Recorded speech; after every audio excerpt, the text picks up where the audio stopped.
I bet you there's sound now. Do we have sound? Are you getting sound now? All right, so we'll start all over, except that we're not going to bother wasting time on the intro music that Don went to all the trouble to send out. So, hello, everybody. How you doing, Don? It's good to be Welcome here. to the Atheist Experience Live, guerrilla TV style from Dillahunty International Studios. I'm Matt Dillahunty. Joining me is Don Baker. We're a live show, and I'm going to run through this as quick as I can. That's normally done in public access, but we're doing it from here because the public access studios are being renovated. We still take live calls or actually make them, but we do it differently. If you go to Skype, skype.com, and download the software, set up an account, it's all free. It is basically a voice over IP thing. First, you're going to need to make sure you have a microphone. Second, you're probably going to want to make sure you have headphones. It's much nicer. You don't have to worry about the feedback. You don't have to let Skype adjust all your levels. Just slap your headphones on, grab your mic, and then add to your contact list Atheist TV. That's ATHEIST TV. No spaces.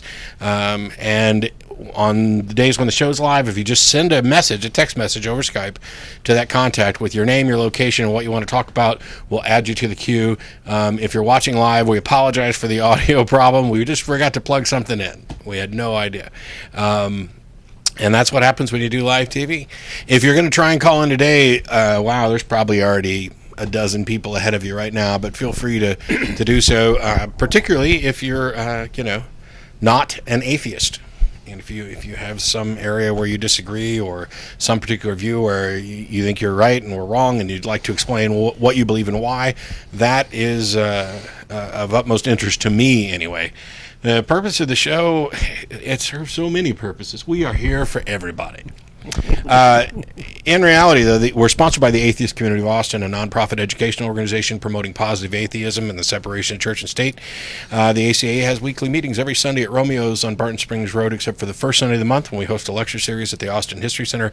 You can find out more about the ACA, including a list of events and a calendar with a schedule of events, at www.atheist-community.org. The next big event, of course, is the Bat Cruise coming up. This is 26th. Yes. September 26th, Saturday. You can find more information at the website. Today was a lecture instead of the first Sunday because the first Sunday was Labor Day weekend. And we had Kathy, is it Miller? Miller, yes. Miller, from the Texas Freedom Network. I cannot begin to express how important it is. I don't care if you live in Texas or not. Maybe if you live outside the United States, it's not quite as important.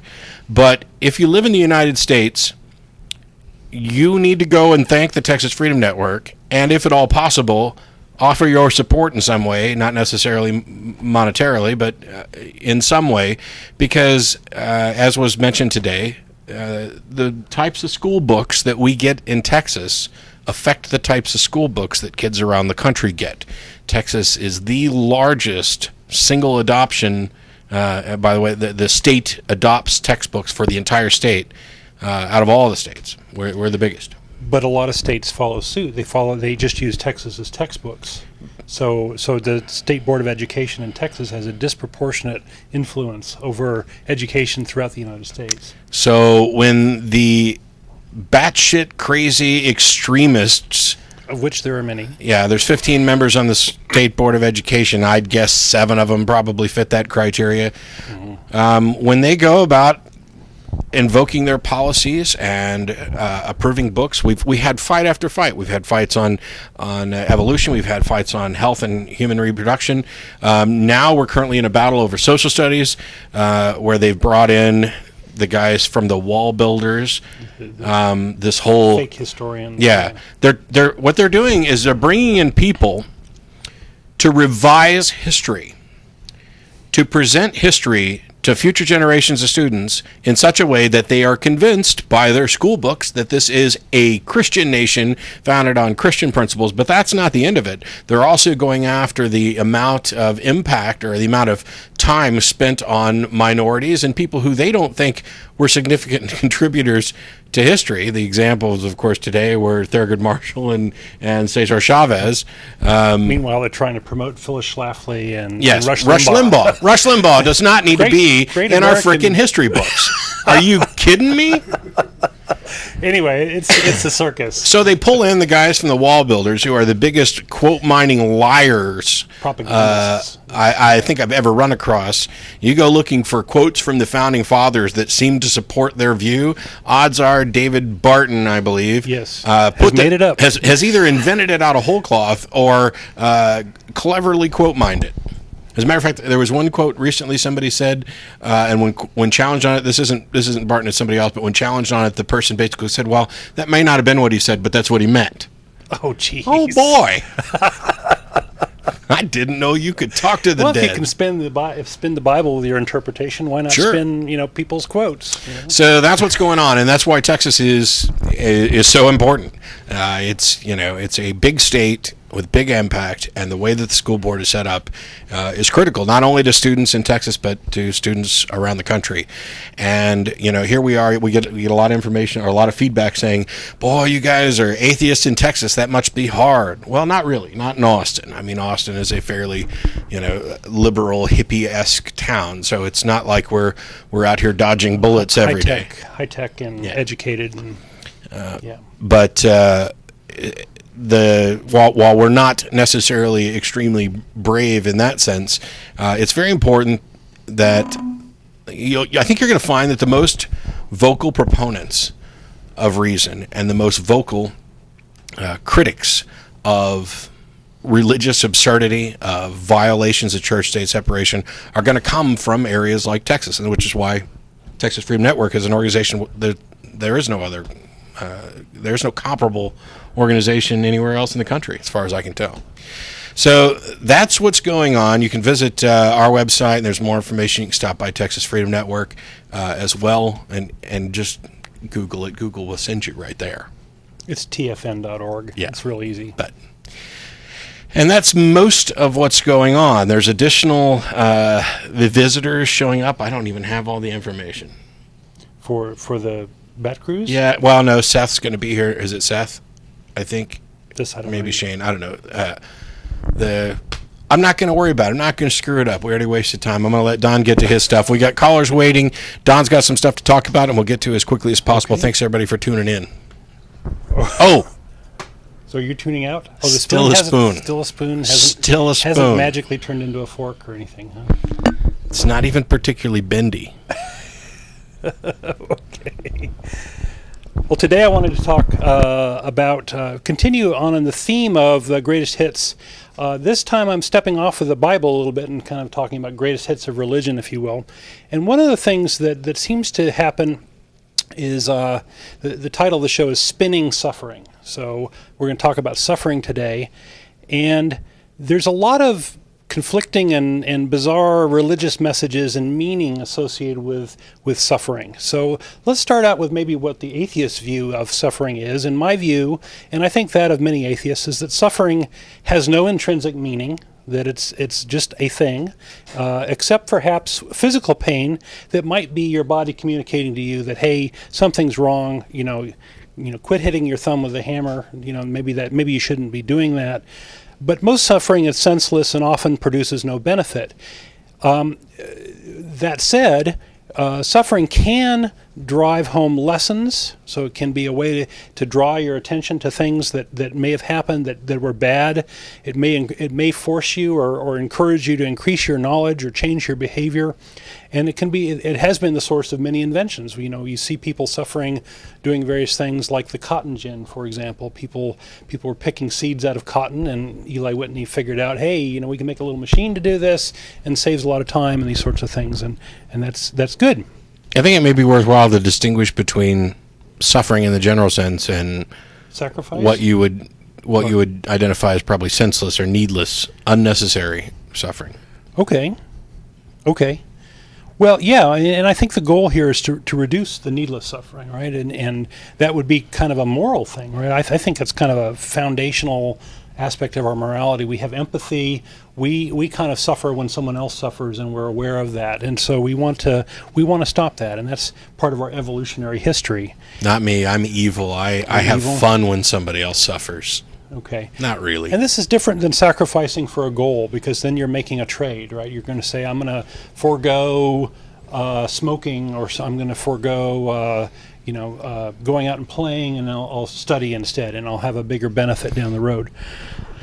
But the religious view of this is rather interesting. We get kind of this almost like a God of the gaps idea. We have this senseless suffering, and what they do is they say, "Oh, well, here's a gap that we can fill. Let's interpret it. Let's give it meaning, and let's give it a religious meaning, and let's give it a meaning that benefits the religion or benefits the God." And so that's what you happen to see here. So that's why you end up with sort of spin. So, for example, here's from a Baha'i website. Why do we suffer? Suffering comes for us for two reasons. Either it's a consequence of our own actions, or is a test set up by God for our spiritual development. So here we're starting to get the spin where God is attributed to the meaning of perhaps senseless suffering. And basically there's two types of suffering. Suffering you understand why it happens, and suffering you don't. And on the ones you don't, they're going to stick a God in there. Okay. Here's another one from the same website. Grief and sorrow do not come to us by chance. They are sent by the divine mercy for our own perfecting. So suffering is sort of good as far as religion is concerned. And so you get this sort of heads we win, tails you lose sort of interpretation of suffering. That so suffering is good and just if it happens to be martyrs and nuns and torture of heretics and the pain of childbirth. But suffering is bad if yeah. But somebody needs to put a note on this episode and mark the time, because for all of the comments that we get about how we only focus on a particular religion or one or two, not only did we cite an example from Baha'i, but I'll go on record as saying that is just as moronic, metaphysical, frou-frou fucking nonsense as you're going to find from anybody else. Yeah. Period. In fact, I was shocked to find it was a Baha'i website, because it sounds very much like the Christian message. It's almost you can find the same sorts of things in Christian. And by the way, yeah. When atheists propose things like this, for example, I won't go into detail on that, but it's still stupid, meaningless drivel. It is some kind of I can't even come up with the right word for it. So keep going. Okay. I'll come up with a word later. I'll make up a word if I have to. One of the things with spin is you get sort of conflicting messages. You get things interpreted one way in one situation, another way in another situation, right? And that's how you know there's spin. Is it's not a consistent interpretation. So from a religious standpoint, suffering is good if it's martyrs and if it's Jesus or if it's nuns that are making sacrifices or torture of heretics. That's all good. And but suffering is bad if it's Christians who can't get their Bibles and to go do worship. Those people are persecuted. And suffering is important if it's potential babies being killed by abortion doctors and all this, or if it's suffering on the cross. But suffering is unimportant if you're supposed to forgive your people that trespass against you, or in the case of an adult victim of pedophilia who is still struggling with his being molested as a child. He was told, Jesus died for your sins. You think you could handle this? So it's kind of denigrating his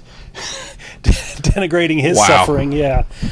Here in Texas, we actually had a priest prick the hand of the hand of a child with a pin to get them to empathize with Jesus' suffering. And when you teach the flood seems to be taught as a story of let's watch the little furry animals go on a little boat ride, when in reality it's the global genocide and killing of all sorts of people.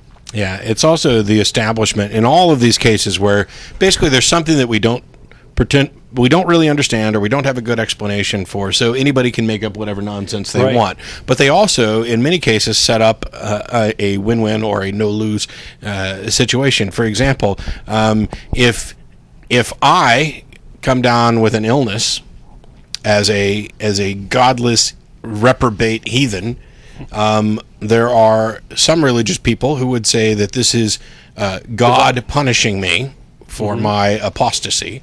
Oh, you see that with the AIDS thing all the time. And And Gates if deserves- something good happens to me, then that is my Lord Satan rewarding me. Now, this is tuned to me because of what I do or don't believe. If the exact opposite were to happen, if, for example, they were to come down with an illness, this is perhaps God allowing Satan to test them, or it is their own fault. And if some windfall should happen to occur for them, this is God blessing them for their service. So the same thing happens to two different people, but because they don't agree on whether or not there's a magic guy handing out rewards and sticks, they just make it up. It's just, this is good. Good things have happened to me because I am righteous. And, okay, well, good things have happened to me too. Yes, but you're being rewarded for being evil. Wow. Or you cheated. How you cheated clever. God somehow. Yeah. You're right. Yeah. If you're able I'm to way do that. smarter than your God. So some religions have gotten, I think, very attached to this idea of interpreting suffering, so much so that they actually serve to sabotage our natural aversion to suffering, and maybe even advocate it and create suffering in some cases. And I think the Catholic Church is especially big on that, in the sense that they really kind of value suffering quite a bit and go a little overboard with it. Well, today I have actually 4 examples I want to go through. I don't know how much time we're going to have, but the first one is William Lane Craig had an interesting response on the slaughter of the Canaanites, and this kind of gets back into the biblical thing as well, and his answer is just jaw-droppingly interesting. We can talk about Mother Teresa. Something that I came up with about no empathy in heaven, and finally attitudes towards torture. And all of these seem to have the same sort of thing. They're spinning whatever interpretation of suffering to advance their religion, and at the same time maybe sabotaging the real moral instincts that you would have in the particular situation. Yeah, they've been polluted. Your evolved sense of empathy, of projection, of being able to assess situations, it's been polluted by these religious dogmatic ideas. It's and by the way, I hate to sidetrack again. That's fine. Just as a quick note, Norman Borlaug died. Oh, I'm sorry to hear that. And for those who don't know, he may well be one of the greatest human beings who ever lived. And unsung heroes. Actually, he was sung about. That. Yeah, he was a little sung and getting more sung. Basically, his ideas for creating new types of wheat saved billions of lives. He's credited with feeding 1 billion people, and continues to, it's shocking. But I'm not overly sad. He led a long life, an incredibly productive life, where he's got people on all sides of all kinds of issues basically saying this guy may be one of the greatest people who ever lived. Certainly his particular accomplishments and his selflessness in trying to help other people is something to be lauded. And I'll flatly say that I don't care what his religious beliefs are, Norman Borlaug is more moral than any character in the Bible. And he was probably a better person than anybody else I know. But he has died. Yeah, I'm sorry to hear that. Yeah. I spent a long time trying to find out his religious beliefs, and I think he's just kept them to himself. Good for him. Yeah. So anyway, so on this William Lane Craig piece, now who is William Lane Craig? Maybe you can tell the audience, because you're more familiar with him than I am. He's a well-known apologist. Theologian, apologist. I know he taught at seminaries for a number of years. I know John Loftus actually studied with him. Basically, he's just a famous apologist, and of the Christian quote-unquote thinkers, he's very highly regarded within the community, like Plantinga or Ravi Zacharias, and yet largely unimpressive to those outside of that community. Okay, prepare to be unimpressed. I'm sorry, it's just the way it is. I'm not saying the guy is stupid or anything else. I'm just saying that there's something about religion in general and Christianity in particular that when intelligent people begin to delve into apologetics to defend their faith, they are exceptionally good at coming up with rationalizations to support their beliefs. They're so good at spinning these that the uninitiated look at them as if they have, they've cracked the problem of evil, or they've cracked the ontological argument, or whatever, and aren't those atheists foolish? And I don't know why it isn't addressed more often, that they are engaged in some rather dishonest argument where they're smuggling in hidden premises. I just had a long conversation with a guy about this last night, or an email trade. But anyway, enough about that. Okay. Well, a fan of our show sent this in. It's an article from Reasonable Faith where he's answering viewer or questions from people on the internet. It's kind of a blog. And the subject is the slaughter of the Canaanites, and that goes back to Deuteronomy 7, verse 1 through 2. And if you want to read here, or are you going to look it up? I'm fast. He's fast. He knows his Bible. Watch out. Deuteronomy 7, verses 1 through 2. Yeah, 7, 1, 2. When the Lord thy God shall bring thee into the land where thou goest to possess it, and hath cast out many nations before thee, the Hittites, and the Girgashites, and the Amorites, and the Canaanites, and the Perizzites, and the Hivites, and the Jebusites, 7 nations greater and mightier than thou. And when the Lord thy God shall deliver them before thee, thou shalt smite them and utterly destroy them. Thou shalt make no covenant with them, nor show mercy upon them. So basically, It's an order from God to his favorite tribe to go slaughter everybody that's in their way with no mercy. Right. Kill every living thing. Take them out, take their stuff. And so some people wrote William Lane Craig saying, hey, this sure does look immoral to me and all this. So William Lane Craig actually has a kind of jaw-dropping response. First, he argues that objective morals exist, therefore God exists, but that God is not subject to objective morals, and that God's command is what is moral. He is above the law. He is Steven Seagal. So this is like one non sequitur after another. So, yeah, objective morals exist, therefore God exists, and then God's somehow completely irrelevant to that. God is the parent who makes a bunch of rules, and when questioned about them, the answers are because I said so. And when asked why they don't follow the rules, the answer is because they don't have to. Yeah. Because I'm the boss. I brought you into this world. I can take you out. Right. And now, I'm half joking. Oh, no. But it hits it dead on, man. It's an amusing thing, but ask yourself, seriously, I don't care, whether you're a theist, atheist, deist, pantheist, whatever, this is what Craig is saying. He's not alone. This is common. Hell, this is the stuff that I used to accept. But ask yourself if this is remotely satisfying to you. Is this something that you think is moral and just? This, I made the rules. I don't have to abide by them. You do. And they don't exist for any particular reason. They exist because I said so.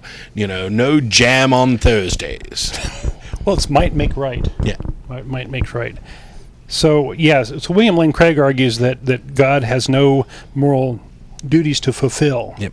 And therefore there's no objective morality, right? Because it doesn't apply to God. Which, of course, means that all of those promises that Christians are holding to, that they're convinced that God will actually take care of because it's in his character, he could, right now, if he so chose, say, they're all null and void, screw you guys, all you good little sheep who thought you were getting to heaven, I changed my mind. Now it's only blonde-haired, blue-eyed people who get to heaven. And you should kill everybody else. Yeah, kill the rest of them. Right. See Kyle. Then he goes off and says, let's blame the victims. They were worshiping other gods. He goes to say, by the time of their destruction, Canaanite culture was in fact debauched and cruel, embracing such practices as ritual prostitution and even child sacrifice. So if God told William Lane Craig to go around killing the Jew, well, maybe not the Jews, but if he told him to go kill the Muslims and the Hindus and the atheists and the Buddhists and whoever else, then Craig would have to do it and have to think that it's entirely moral. I mean, God's telling him to do that.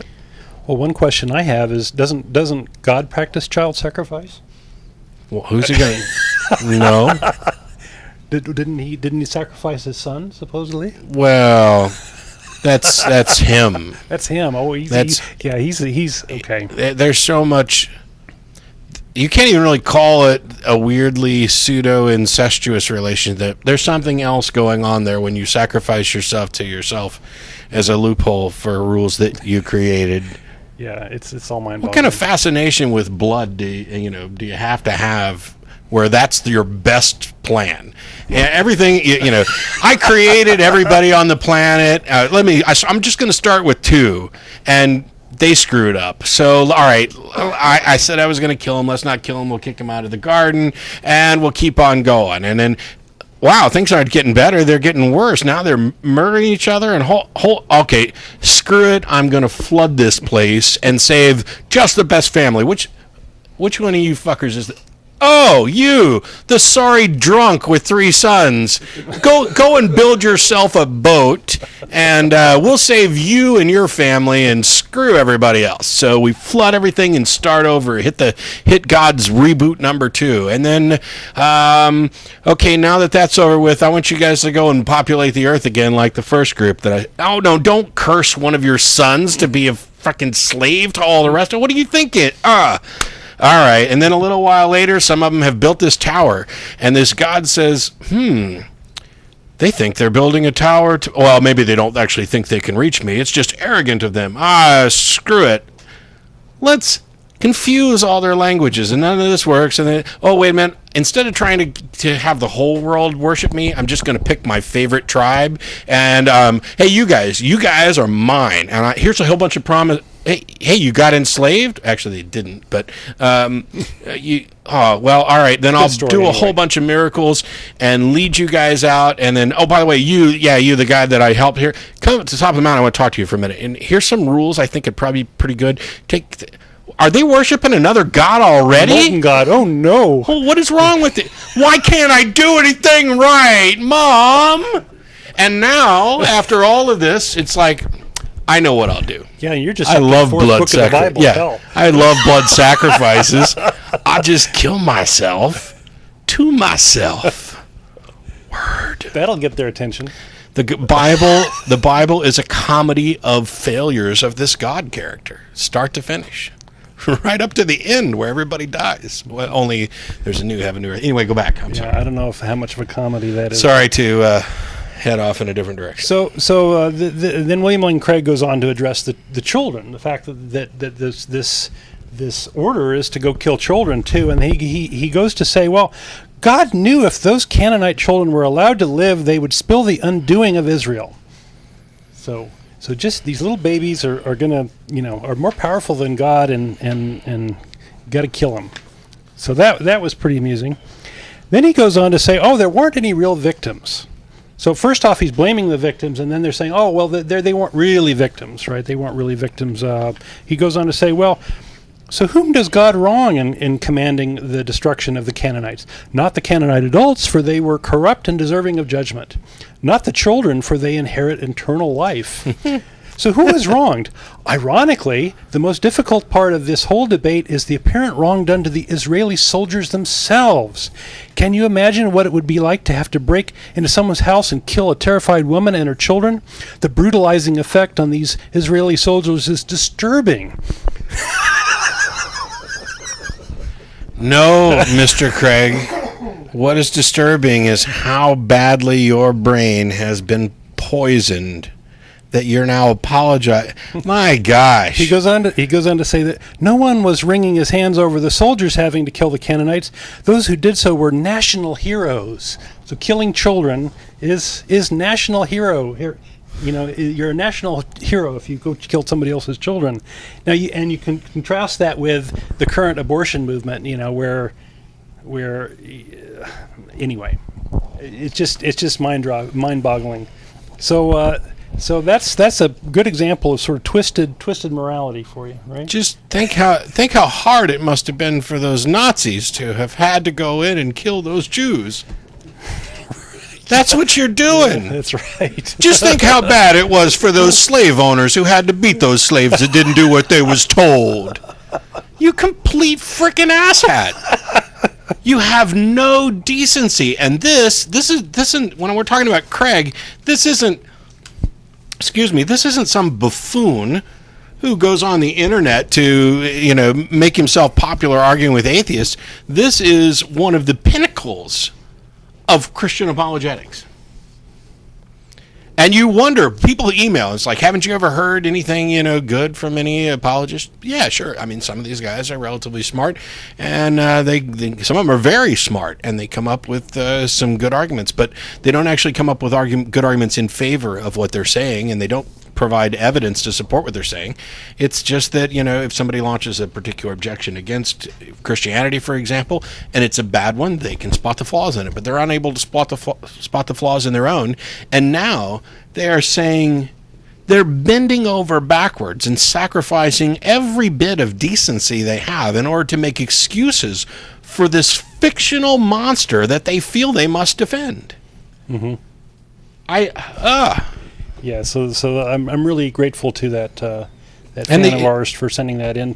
And people wonder why I get so spun up about this. If you're not offended, if your sensibilities aren't offended by stupid stuff like that, you're also hopeless.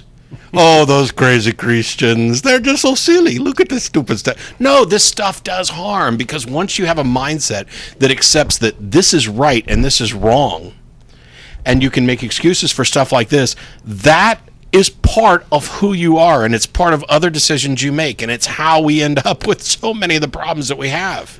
Well, it's like our nation going to the Iraq to kill these folks. It's like somehow it's our mandate to go and be the police of the world, or fulfill God's word, or whatever reason we went to Iraq to go kill people.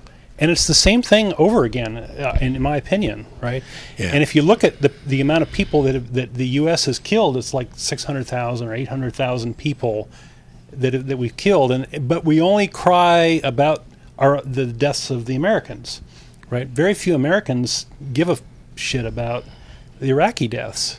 Yeah. And it's all very much part of this mindset, I think, of, we're the good guys, screw everybody else, and God is on our side. Yeah, and by the way, for those people who got upset because it's extremely rude of me to reach down and grab my iced tea and have a drink while the show's on the air, evidently that's the case. We're doing this show in my living room. You're lucky I got pants on. Oh, one more irony about that William Lane Craig piece is the whole Canaanite thing. We talked about this last time I was on. The Curse of Canaan, remember? Mm-hmm. Is really the whole the Israelites were in that land, and so they ended up spinning all these legends so that they could sort of justifiably in their mind take over this land. And so you have God giving them this land, and God making Canaanite slaves, and God and the idea of killing the Canaanites and all this. And so the irony is that Yahweh had subsumed a lot of the Canaanite gods, or the Canaanite gods became part of Yahweh. Is that it's cause and effect is a little hard to say, but El and Baal were actually subsumed into the Yahweh. So in many ways, it's like the Christians today beating up on the Jews. It's the same religion. And so history is written by the winners. You go and say, oh, well, we got to beat up on these evil people. Well, that's usually what the winners end up saying, right? But it's like a sibling rivalry. These are two sides of the same coin, and so one side's then giving you this version where they won because they were killing the bad guys who happened to be just like them. Yeah, and worship the same gods. You want one of my favorite examples of circular reasoning in discussing this type of thing. Once upon a time, I made the point that if, for example, the Israelites had managed to get their asses kicked more handily than they did on occasion, and they were wiped out by, for example, the Canaanites or whoever, then all of a sudden we wouldn't have Judaism and its follow-on religions. We'd have, the religions of Baal or El or whatever, and the world would be a completely different place. And the guy, I kid you not, looked at me and goes, well, that's how you know God's real, because they won. They had the right God. Sweet. So when I smack you for being stupid, it proves that my God's more powerful than your God, right? Yeah. So whatever rationalization. Let me move on. One of my favorite quotes is from a minister. I'm not even sure what persuasion he is. He's Reverend Nathaniel Emmons, and he lived from 1745 to 1840. And he says, the happiness of the elect will consist in part of witnessing the torments of the damned in hell, among whom may be their own children, parents, husbands, wives, and friends. But instead of taking part in their miserable being, they will say, Amen, hallelujah, praise the Lord. So I think that Emmons was really pretty far ahead of his time. I think that this attitude of you're going to be in heaven watching and enjoying the torments of everybody else in hell was actually pretty prescient, right? It follows from three tenets, I think, that God is just, that everybody got sorted out into the right place, so that's the first tenet. The second one is you'll have direct knowledge of people suffering in hell. Right, when if you're in heaven, you're not going to have knowledge withheld from you. You'll be like the gods. You'll know that they're down there. You'll get to watch all of it. So I think that follows from a lot of Christian theology. And you'll be blissfully happy. You'll be in perpetual orgasm land in heaven, and you'll be watching this, and gosh, it'll be great. So it seems like heaven is really sort of appeals to the sadist. And to be contrary, because I'm often contrary. Please be contrary when Don's here. This is an old idea that doesn't really hold much sway now, and as far as I can tell, there's no biblical justification for the idea that you will be completely knowledgeable or able to observe the suffering of people in hell. Okay, so God will. I disagree. Okay. What Bible passage supports I'm not it? saying that. I'm just saying, are people really believing that they're going to go off into some fantasy land? That they'll be have a reality there that is anything less than the complete reality? Yes. Okay. You're going away, in most versions of Christianity, you are made new. You spend an eternity in God's presence, and the argument is that the awareness of suffering would be something that you would not be able to have access to in heaven, because that would diminish the value in heaven, or the purity. It sounds like they've struggled with this sort of. Well, what they struggle with off and on is somebody comes up with an idea, and it gains some popularity, because we'd all like to see people get what's coming to them. And then somebody like you points out the absurdity of this as an attack against the particular beliefs. And then some people like Craig come along and say, it's not in the Bible. There's nothing in the Bible that leads you to this conclusion. And so that's why I generally avoid those, because it looks like, I could, there's a guy who emailed us this week. Mm-hmm. Nuts, cuckoo for Cocoa Puffs, just completely. And I could, if I wanted to, grab that email and say, here's what we got. Look, aren't these Christians wacky? Isn't this guy nut? But it's not a representation of what people actually believe. And in the case of the Emmons quote, I'm sure that there are probably some people who think that they're going to... Actually, when I talk to most Christians and ask them, for example, I'd spoken to my parents at some point and didn't get a satisfactory answer. But there is this idea that when you're in heaven and you know that I'm in hell because I'm not there, if for no other reason you know that I'm not there, wouldn't that make you sad? And the answer, of course, is... baby food version of this, right? And the answer, of course, is no, I would be incapable of sadness. And this gets right back to who the hell are you when you're in heaven? If you are incapable of X, Y, and Z that you used to be capable of, you're not the same person. Right. If there's no empathy in heaven, Why would anyone go there? But none of them think that they're going to be sitting around watching the people in hell get their comeuppance and going, "Ooh, isn't that? Oh, look, you got a pitchfork right up there." Okay, let me follow on now. What about this rapture idea, where you get swept up to heaven and you get to watch Jesus, decimate everybody who's a non-believer and send them to lakes of fire and all this good stuff? I think it appeals to the very same idea of looking down and enjoying that torture. And I don't, because there's a difference between feeling good that justice was served and taking pleasure in the suffering of others. Those are two different things. They're distinctly different. It's like, for example, and this is one that could probably ring true for a lot of people. I have no idea what your position is on capital punishment. Mine is that I am not opposed to capital punishment in principle. However, I can't find a satisfactory application of it, so I am therefore forced to be opposed to this in practice, because we don't have the degree of certainty and convictions that I would like in order to justify it. If I absolutely knew, with no doubt, that this guy, raped and murdered and butchered 5 little girls or whatever, kill him. No sweat off my back. I do not hold to the position that some others do. Now, that said, I think killing him would be just. That's just my opinion. I would be satisfied that justice had been served, but that doesn't mean that I want to watch the guy get butchered.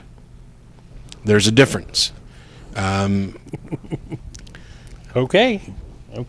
But this is not something. I don't want to make it sound like Don just picked out the thing that's no. This used to be a very popular idea that was preached in a lot of places, and there are some people who probably still hold this. Okay. The asshole who's been praying for Obama to die type thing, he's probably the type of guy who likes that. Okay. The average person sitting in the pews, not really. Let me do one more, and I'll try to make it short, and then we'll take calls. There was another interesting article. There was a survey done recently, and another survey done in 2006, and I have the 2006 version, concerning Americans' attitude towards torture. And it's broken down by religious belief. And it's very, very interesting, I think. So the question is, do you think that the use of torture against suspected terrorists in order to gain important information can be justified, often be justified, sometimes justified, rarely justified, or never be justified?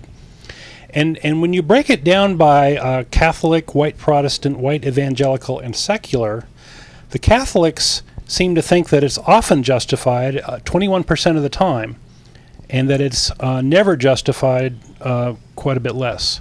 And this is much higher than the total public. The seculars think that it's often justified 10% of the time and never justified 41% of the time. So this actually is an article in the Catholic National Catholic Reporter, which is kind of a pro-Catholic newsy magazine, and I just thought it was just fascinating that they had this, that the fact that Catholics and Christians in general have pretty positive attitudes towards torture, and I think that this is because there's torture in hell. God's torturing people, and the torture is just. It's absolutely just because God decided it. We have the Inquisition. We have people who went out and tortured other people to try to save them from hell, or extort money from them, or whatever exactly that they were doing. And I think we have a desensitization towards torture due to the marketing of Jesus and all the supposed sacrifice that Jesus went through, and things like the Passion of the Christ, the making of hamburger out of Jesus in order to drive home this point of this emotional thing. So anyway, I think I'm going to stop there. Okay. Well, Joe, we're going to take a caller in a minute. Okay. Did you have something to say? But yeah, I'm gonna dissent again. Okay, please do. But not so much. I think you may be right in some sense that they're related like that. But I don't want to give the impression that that this is a kind of a thought process that goes from, well, the Bible says that eventually people will be tortured, and that's just, and therefore it is just for us to torture. Because that's not remotely the type of thing that would happen normally. How do you mean normally? In the average Christian, that thought process never is never going to occur. First of all, there is within most varieties of Christianity the idea that just because God does something doesn't mean that it's okay for us to do. For example, you're prohibited from killing someone, but God can kill whoever he wants. Oh, we just talked about the William Lane Craig thing of, God commanded this, so therefore it was immoral. There's a difference between God commanding something and you doing something and saying that it's okay because God did it. That's what I'm saying, is that the thought process that you kind of implied Okay. Torture is okay because it's okay for God to do it is not the same thing. But if you have a God that thinks torture is just hunky-dory. But that's not the case of the Christian God. Well, that's not. It's not the case. He's actively torturing people. But that's. I'm sorry. That's according to the mythology. That's my point. That's why I'm making this. Is that you're saying that because he does it, he's hunky dory with it, and your implication is that because he does it, he's hunky dory with us doing it. And I'm saying that that's not necessarily the case. I'm just saying it's a desensitization. There is a grave distinction that is made clear in most versions of Christianity that is not the case, and I'd hate to see that misrepresented, that there are people running around saying God's just fine with torture, so let's get it on, because that's not the way it goes. There's a difference between God doing something, God ordering something done, and individuals doing something, and I think that the reason that distinction is kind of drilled home in the minds of many believers is because in the past there were people who did do the type of thing that you're doing. Well, you don't have maybe to look you've got too the hard Crusades through the Bible to find and the Inquisition quotes where you seem to justify, God saying do this, and boy, that sure does relate to our current situation. And gosh, we need to go out and kill these people. I agree. There are people who will take these things and use them in a certain way, and I already agreed that may be the case to some extent. But to think that first of all, the average person who's going to answer this poll, 80% of them are going to be believers because that's 80% of the population. Mm-hmm. And if the question is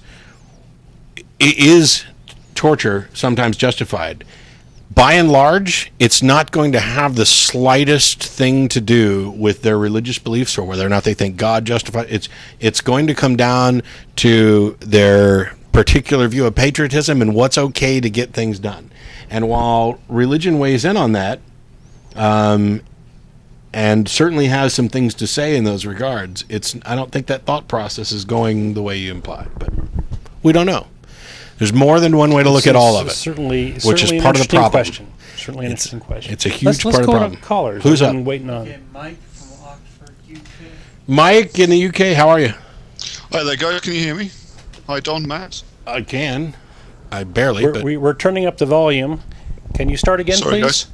Hi, Don, Matt. Yeah. Hi. Excellent.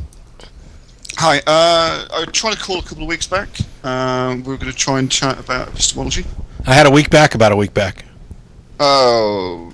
Sorry. Ooh. Can you Go hear ahead, me, guys? please. Sorry. It's a bad pun. Please go ahead. Okay, you can hear me, right? Yes. Okay, good. Right. Sorry about that. Yeah, I called a couple of weeks ago, but missed off at the end of the show. Wanted to talk about epistemology with you. Okay. A light subject. Yes. There's a bit of a delay, so I'm going to pay no attention to the screen whatsoever. Yeah, I got into a debate with a Christian co-worker. Sorry, I should say straight up. Actually, I'm not an atheist yet. Working on that, but we're rooting for you. Thanks, there. I appreciate the support. I get into a lot of these sort of debates on creationism versus evolution, on science and scientific method. But I kind of got caught off guard by the mention of epistemology about the theory of knowledge, and how, from this Christian friend's point of view, that science is arrogant to assume that it is the best form of epistemology. And I just wonder whether or not you guys had a standpoint on that to start with. Sure. Maybe just to spring off a couple of questions. Sure. Real quick, they're a moron. Here's the thing. Here's the thing. if the assertion is that science is arrogant to presume that it is the best form of epistemology or the best application of this, if that's what they really said, then they're an idiot. Because science, on what grounds? I'm getting there. Yeah. Science is a process that is being used. First of all, to imply that the process is arrogant is absurd. The idea that people might be arrogant in presuming that science is the best method. Let's assume that's what he meant. And that would be a fair assumption by and large. I'm not just nitpicking grammar in order to call him an idiot. There is, regardless of how reliable science is demonstrably the most consistently reliable path to truth ever. And science isn't this thing in a box that somebody discovered and left unchanged. The methods have modified specifically in concert with the information we've discovered in order to fix itself, so to speak. So we are now at a point where science, in its simplest terms, is simply the application of reasoning and critical thinking to evidence and observations. That's it. Now, if you had a claim that there was some other way of knowing, this comes up all the time, that there might be some other way of knowing. First of all, you'd need to demonstrate that there was another way of knowing, which, to my knowledge, nobody's ever done. What they've done is demonstrate that there are other ways of guessing. And then you'd need to demonstrate that this particular system of knowing, of acquiring an understanding about reality, is more consistently reliable than the scientific method that we currently use. And how exactly would you do that without using science?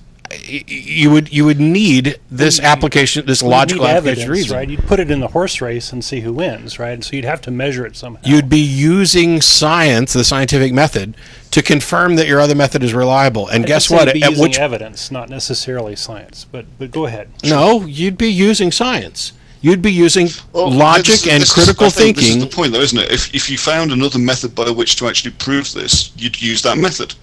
No?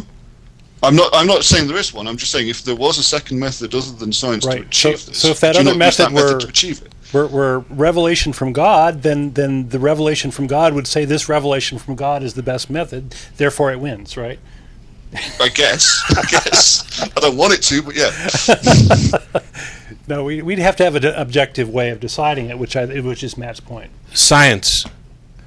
You'd have to demonstrate. Science is simply critical thinking, logical reasoning applied to evidence. Just presenting the evidence does nothing. You have to assess the evidence.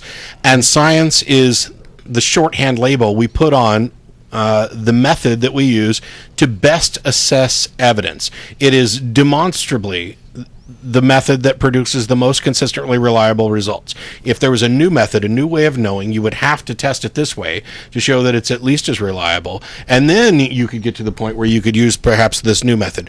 But my thing is, what other method is there or could there be? We are in a position where what we're trying to do is gain some understanding about the reality that we experience. This necessarily involves observation. It necessarily involves independent confirmation from others that we are experiencing the reality with, presumably. And there must be some way, there needs to be a way, a method, to compare the information that we get from those sources. How else could you do it? What way could somebody possibly come up with to assess this that wouldn't qualify as science? And by the way, since science is self-correcting and adopting, if you were in fact to come up with something new, it would be folded in. So it's unless it were completely... It's not... Unless it violated these assumptions that you just said. Right. Unless it violated what? Unless it violated the assumptions of testability and replicability and these sorts of things. Well, if somebody found out that testability and replicability were not, in fact, the most reliable path to truth, that would be a monstrous discovery. Yeah. That would it be would the only be way it wouldn't be folded into science, right? well, science would change. What we call science is just the label Matt, for the best way. Yeah. Can you see I mean, I'm just postulating here, but can you see then if I mean, I don't even want to consider it, but if somebody did come up with a fault in the demonstrable, the repeatable, then that could be the end of science as such. That then we would end up using a different form of epistemology. I think we would try to repair it before casting it aside, right? Well, and this gets into the self-correcting thing, right? Scotch tape for everything, yeah? Well, we have made mistakes in science, and we have learned from those mistakes, and we have strived to not make those mistakes again. The thing is that the type of hole that you're talking about is something, for example, in the foundations, and you're talking about a hole that could perhaps be identified in thought, in the foundational principles of thought, something like Gödel's incompleteness theorem, which casts a doubt on this. But the fundamental aspect of science is, does it consistently provide results, and particularly results that are useful and true? And I don't think that there would be any reason to chuck something out that unless we found out that it wasn't actually providing results that were consistent with reality. If it in fact figure out where the limitations were, and use it where it's appropriate, and not use it where it's not appropriate, right? That's what we do. But that's what I was getting to. Sorry. Can I extend That's this? right. You beat me to it. There were a couple of questions I wanted to ask off of the topic. Sorry, Matt. No, you beat me to it. You got there quicker than I would have. Go ahead. Yeah. What I was thinking, you see, is religion. Does religion count as an epistemology, as a form of finding knowledge? I mean, not necessarily as good as science, but does it count as one on the scale? It counts as a claim of a way of knowing. So a claim of a source of knowledge, even if that source is faulty or false. Yeah. Yeah. So, I mean, I know that at the time the Bible was being written, there were already scientific method scholars. There was scientific knowledge already available to the world, but not necessarily getting written down in the Bible. Therefore, what I'm trying to draw there is the people who were being taught by the religious leaders at the time may not have had the scientific method available to them as an epistemology. Does that mean that, for instance, that at that time they were relying on religion, not just out of ignorance, but out of the only available means by which maybe they could explain? I mean, this is your God of the gaps that you were saying earlier, Don. Yeah. I think, well, they used this to fill the gaps because they didn't have better means of filling the gaps. Yeah, it's not both they things used God to fill it, they just had nothing else to use. Right, both things are trying to answer the question of why things are the way they are. Mm-hmm. And you know, and that God of the gaps is how it's working today, is if science doesn't have an answer for X, the religion's right there ready to fill that gap and say, oh, God did it, or there's some religious explanation. And I'll be the voice of dissent again. The answer to your question, the answer to your question is no, although it is no with a qualifier. In some senses, you have this big kind of argument from authority, and you have people making proclamations about how things work, and you may not have any good reason available to you to question this. However, you were saying that, as with regard to epistemology, this was the only way they had of knowing. No, that's not true. As a matter of fact, it's patently absurd. There's never been a time in human history when you've had the capability of thought that you didn't possess the capabilities of science. Now, I'm not, you're not going to be able to use a microscope or telescope because those things aren't there. But science is just the application of reason and the evaluation of evidence. This has been true. It was true when they were writing the Bible. It was true when they were writing other holy books. It was true when anybody made claims about something. Just because that at a particular moment in time, an individual did not have the means to thoroughly investigate a claim, they still had the thinking ability to say, they might not, they didn't have formal thought and formal reasoning, logic. Aristotle suffers out the syllogistic forms. They didn't necessarily have that, but it's not like this stuff just appeared one day. The ability to think has always been there, and since the very first claims of like this, there have been people on the sidelines going, "I don't believe that." So, Sure. you know, they had. I think they were trying to do the best they could with the resources they had. You know, I mean, this is it. If the brightest and smartest of God's chosen tribe were actually saying these things and trying to lead the people to a better understanding of the way the world works, even if it was just stuff they made up on the weekend, it's still, you know, it's going to be difficult for the common guy to go, hang on a minute, no, I've thought this one through, and what you're saying sounds like tripe. Yeah, and it's about, you know, like Don was saying they were doing the best they could with what they had. By and large, on that, I'm in agreement. The thing is that mistakes were made and not spotted, and this is the tradition. But when we take it back to what you were originally talking about with regard to epistemology, ways of knowing, how do you know that what you quote know is so?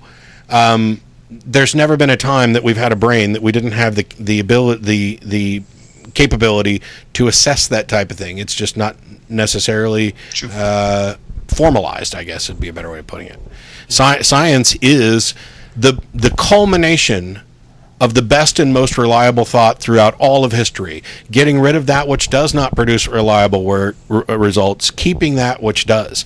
And those people who try to say that people are somehow arrogant for proclaiming science as the best, they're trying to smuggle something in. They're trying to falsely raise their particular claim to the level of science without doing the requisite work that would have something qualify as a science. You see it in intelligent design. Yeah. It happens all the time. Yeah. Okay, I think that's probably everything I had right now about the epistemology thing. It was 2 weeks ago, so I don't really have fresh in my mind the ways that he used the argument. Yeah. He's a much better debater than I am, so I was on a back foot to start with. There is one last thing if I want to just grab before I move on and let you get to the next caller. Sure. I think last week on non-profits, Yeah. you may have picked up on one of my other questions, which was about quote mining the Bible. Yeah. Matt, I think it was you that actually spoke on that. When I actually made that question, I got to be honest, I sent that email kind of rushed, so I didn't go into references and stuff, and I don't have them here now either, which is bad. But I see a few websites where people are pulling, for instance, there's the tree which can see the four corners of the earth, which is used often to point out the Bible is a flat earth book. And I'm quoting that quote now without all the resources, so I guess I am quote mining myself. But isn't that quote, for instance, being taken out of context as it's coming from a dream which is filled with symbology rather than truth about the state of the earth? Well,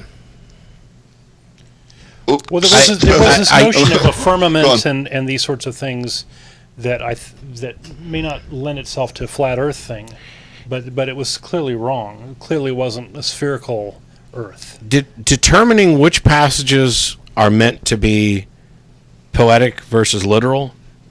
Yeah, that's a huge problem. And the funny thing, I agree totally. The literacy of any verse can be very difficult to pull.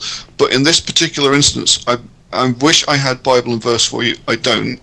But there is a dream being described to Daniel as a prophet. I know the passage. Yeah. Okay. Thank you. And it is used as evidence that the Bible teaches that the earth is flat. Am I wrong in saying in this instance it is being quote mined because it is symbology from a dream? I think there are other passages, aren't there?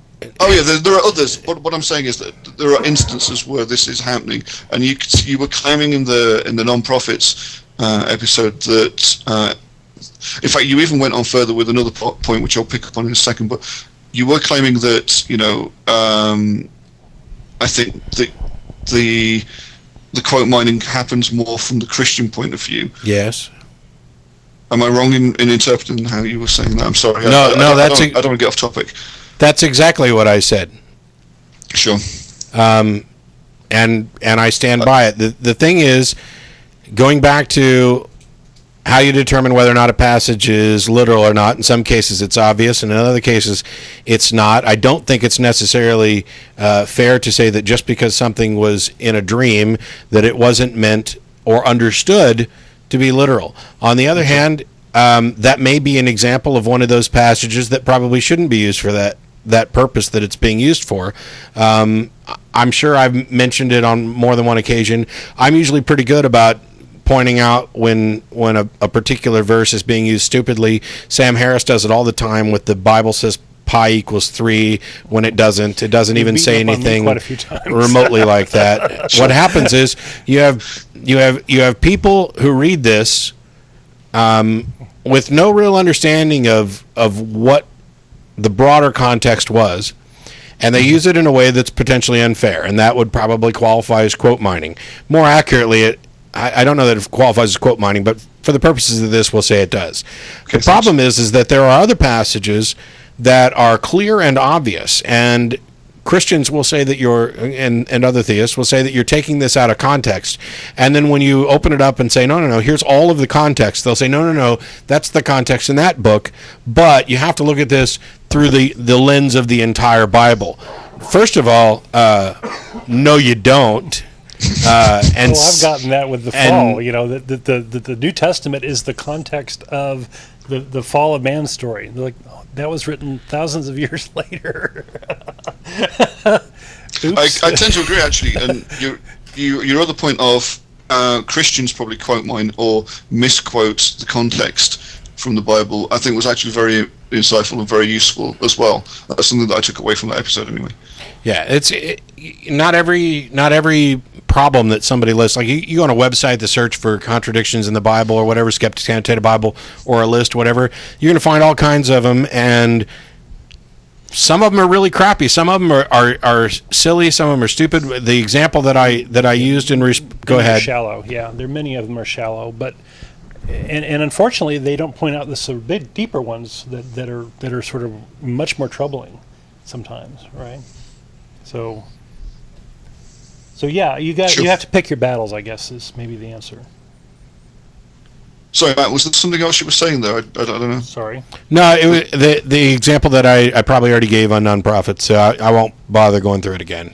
Or maybe even an email to you. Could I ask you to do that? Because unfortunately, when I was listening to the nonprofits episode, it did cut out, and that was just my internet connection. Or it might if there is an example that you want to give, I'd be happy to hear it. It might have been in an email to you that the response about people with a red letter Bible will read that passage where Jesus says, bring my enemies before me and kill them.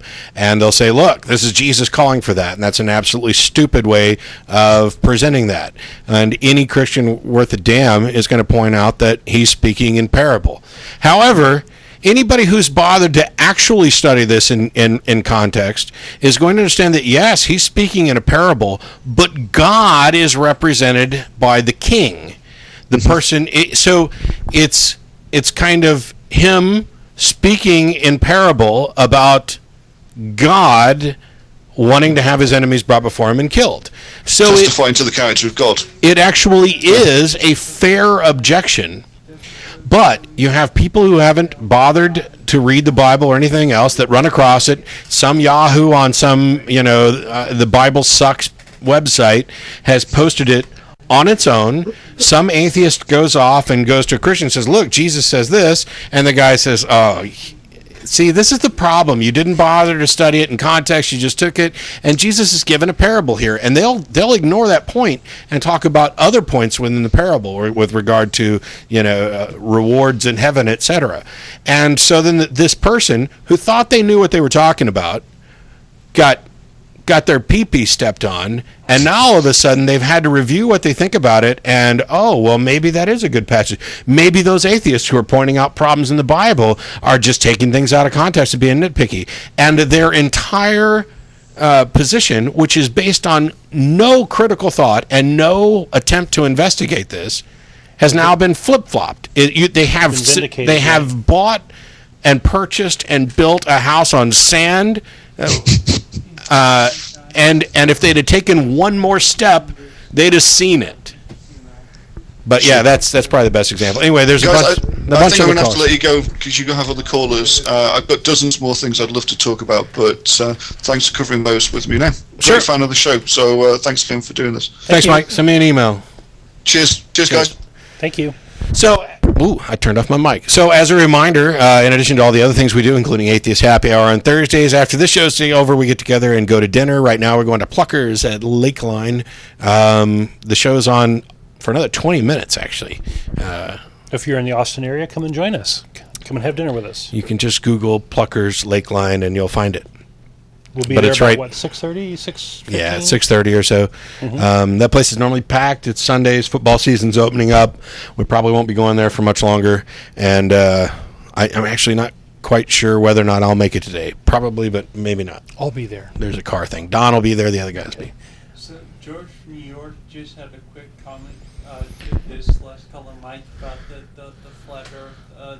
Infidel.com/heaven_sky.htm. Frank's Okay. Frank's posting something on the screen that I don't know, but it came from George, and it's specifically related to Mike's call. So if you're able to see the text, I'm not. You'll know. Okay. But it's something at infidels.org. So Sending I will. secret messages to our audience. I will tentatively sanction it because I'm pretty safe about sanctioning anything from infidels. But next, Liam from Halifax, Canada. okay, is he on? I'm calling him right Oh, he's calling now. Okay. We're calling Liam in Halifax. Liam, answer your Skype. Are you there? Hi. Hi. I'm a 14-year-old atheist from Halifax, Nova Scotia in Canada. Welcome. I've been to became, Halifax. Oh, really? Yeah, when I was in the Navy, we stopped there. But anyway, go ahead. Doesn't matter. I called about I saw an episode 605, I believe. Euthyphro's dilemma. One of the guys brought up. Mm-hmm. Or actually, you guys brought it up. And I just wanted to I thought, I was gonna point out that in the idea, the Euthyphro's, I'm not a very good speaker. That's okay. Take your time. You're doing fine.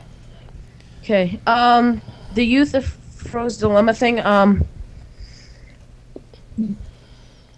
The idea of a perfect God can also be applied to the idea of Euthyphro's dilemma, where if God created his own standard for being good, then if he's perfect by his own standard, why does that even matter? You know what I mean? Yeah. Yeah, I can be perfect by my own standard. Fortunately, though, I'm not even perfect by my own standards, which I think makes me more estimable than the deity who claims he is perfect by his own standards. But I think it's a good point. I'm not quite sure how it relates to Euthyphro, but it's still a good point to make. This idea of self-proclaimed perfection, Or God is his own measure of Yeah. Or God is the ultimate measure of something, right? my penis is the longest one that I have. That type of thing. I mean, yeah, it is. It's kind of tautological, I guess. And that last bit was a little titillating. It's a titillating tautological. Okay. Anyway. Anything else, Liam? No thanks. Okay. Thanks Thank a lot you for for calling. calling. Thanks. Bye. Okay, bye. Who's next? As I just say the dumbest shit that happens to pop into my head at any given moment. It's a good example. No, I love it when young people I know you call love in. it. Oh, They that's have- not they what you were have good talking stuff about. to say. Craig from California. Craig from California, we're calling you now. Craig has a quick comment. He wants to be a weekly segment on his own to make a quick comment and move along. Okay. Craig, are you there? Who's next? As I just say the dumbest shit that Okay, you're going to have to turn that off. Listen to your phone and mute your stream, please. Are you there? Hello? I'm here. Okay, go. Oh, I Craig? guess I'm here. Do you hear me? Yes. Yes? What's your question?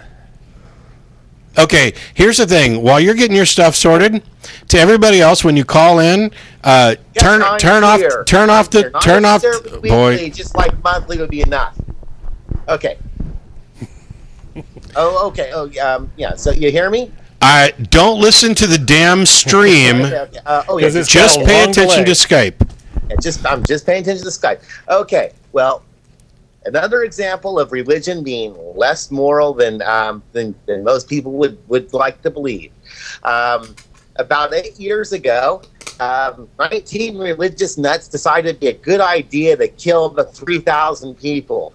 I personally disagree with that. Indeed, to me, it sounds like they're as crazy as those birthers out there. But, religion says it was a good thing. That's another example of religion being less moral than atheism. Thank you. Okay. Good point. Okay, thanks. Next. So I guess he was talking about 9/11 when we just had an anniversary not too long ago. Matt from New Hampshire. Matt from New Hampshire is our next caller. We're calling you, Matt. When you get on, ignore the stream. Pay attention to Skype. Okay, we're connected. Matt, are you there? Yes, I am. How you doing? Good. How are you?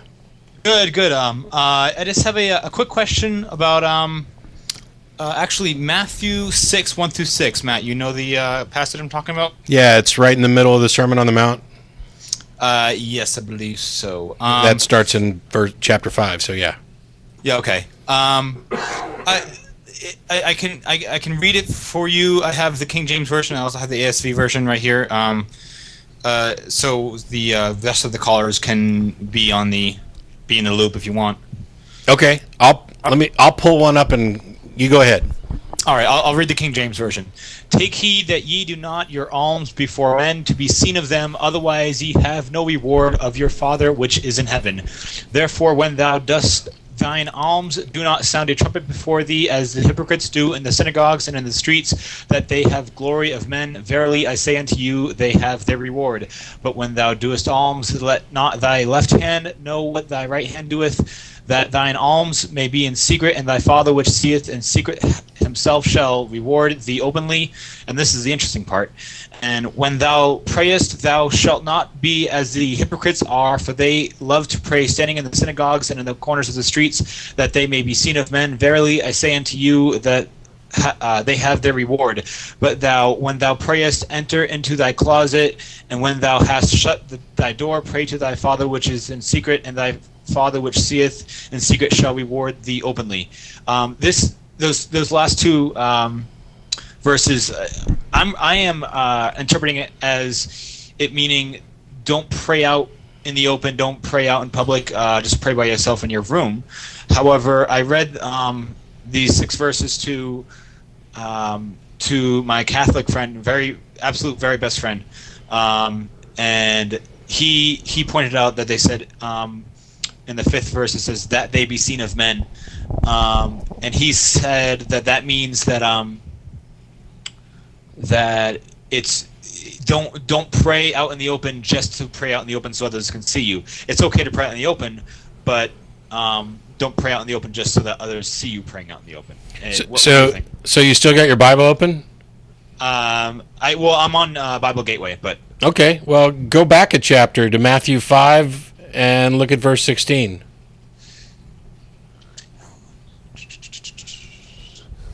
What do we got? Let your light so shine before men that they may see your good works and glorify your Father which is in heaven. So in chapter 5, he wants you to do things publicly so your good works can be seen before men, and in chapter 6, he doesn't. Wow, that's goodness gracious. That is only 22 or 32 verses later. Yeah, roughly. Actually, Sermon on the Mount's one of the ones where I've done an entire freaking little moth. Come here. And yeah, he's been in here. They come in the bird food. Anyway, Sermon on the Mount's one of the ones where I've done an entire verse by verse, pretty much deconstruction, because this, no matter what, you can find the most or many of the most liberal, moderate, non-literalist Christians, and they will cite the Sermon on the Mount as the most beautiful and poignant thing anybody's ever said. It doesn't matter if they think that Jesus was divine or just a holy man or just a wise man or whatever. They still think that it's one of the greatest things ever written. I couldn't possibly disagree more, and so I went verse by verse through there, pointing out what was said that was good, what was said that was bad, what was said that was stupid and bad advice, what was said that was clearly contradictory or potentially contradictory. If you go to wiki.ironchariots.org, that's the counter-apologetics wiki that Russell and I run, and do a search for Sermon on the Mount, you'll find that. Everything in there. As a matter of fact, that's what I opened up.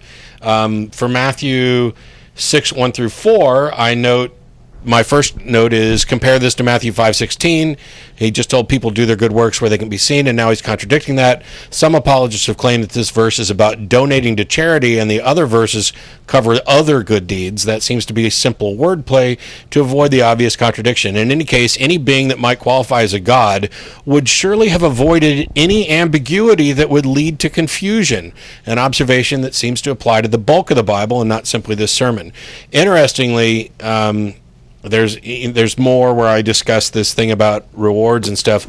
What I found kind of cool was the passages you were focused on, 5 and 6, about praying in private. It's 7 and 8 that strike me as the most amusing, because 7 says, "But when you pray, use not vain repetitions as the heathens do, for they think that they shall be heard for their much speaking." And yet, if you go into any church, all you hear is vain repetitions. Oh yeah, occasionally somebody interrupts with some original prayer, but "Our Father who art Dominus Patris." Vain repetitions. Ask your Catholic friend why praying a rosary doesn't qualify as repetition in verse 7, and he'll probably just say, "Because I'm doing it by myself and not in front of people." But then the next one. So yeah, it's verse 8, just basically saying, "Don't be like these people." By the way, the particular irony here is that verse 7 has this "don't pray repetitious prayers," and in verse 9 is when Jesus teaches them the repetitious prayer that they all repeat over and over: "Our Father who art in heaven, hallowed be thy name." I mean, you couldn't write a more stupidly ironic speech if you wanted to. But yeah. So if you're gonna look through Sermon on the Mount, not to be entirely self-promotional, but I did put a bunch of work into it. You even got a pretty picture. Oh yeah, there's a pretty picture. Okay. There's step-by-step stuff. There's talk about. There's basically detailed commentary for all of them. We got like 5 minutes, so I appreciate it, Matt, but we got to let you go. All right, thank you. Thanks for your call. Bye-bye. So yeah, at least my work isn't going wasted. Yeah. I find that when you write something publicly, you often get the opportunity to refer back to it or point people to it, and sometimes it. By the way, I wrote an atheist Christmas letter that comes back and wakes up every year around that time, and people seem to enjoy it, so that's good. Also at the Iron Chariots wiki, Russell's gone through some chick tracks, including Big Daddy. Oh, that's loads of fun. Oh, those are fun. And I've got a minute-by-minute breakdown of a couple episodes from Ray Comfort's Way of the Master series, including The Beauty of a Broken Spirit, Atheism. Did you do the banana one? That is the bananas in there. It's probably about 50 pages long. But who's next? Shawn in Chicago. Shawn in Chicago. You may or may not be the last caller because we only got like 3 to 4 minutes. 3 or 4 minutes. What do you got? Oh, Shawn, you there? Yep, I'm here. All right, what you got? All right, guys. Actually, good that you were talking about Ray Comfort, because that's actually what I wanted to talk about. One of the things, Ray Comfort, his blog posted on September 3rd that he was starting a daily blog talk radio program, and he wanted to consider having a Atheist Friday and have atheists call in and chat. And I asked you the last time I called in, I'm Maverick 713, if you were, I was saying it would be a good idea if you were to debate Ray Comfort, and you said, well, no, because taking him seriously would kind of put his pedestal up a little bit higher when it really shouldn't be. And I agree with you on that part. But the reason I think that you should debate him or call into his radio show or try to have something is because now that we're in the age of information, I know there's people who are already lost to the idea, but there's still, like you said, fence sitters and stuff like that.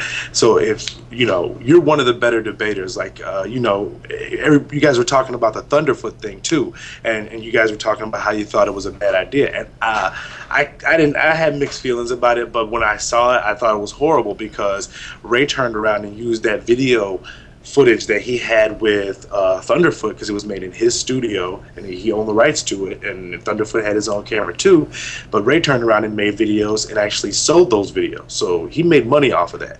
And I know that if he was to debate somebody as skilled at it as you are, because you don't let people run away when they try to do the goalpost moving and stuff like that, you actually follow them through the whole maze, and when they usually have gotten most people lost, just people like you and others who will say, well, nope, I'm still here. I followed every point that you had, and you're not going to lose me. Because I know deflecting is one of the big things they do. I'll say this because we've only got 2 minutes left. The only way Ray's going to make money off a debate with me is if he cuts my part out entirely. Right. I understand. But I've gone back and forth on this. Martin thinks, and has posted it at the blog, that we should ignore Ray, that Ray's only popular because of atheists, and that's mostly true. Right. I think it's too late for that, and that's why I don't.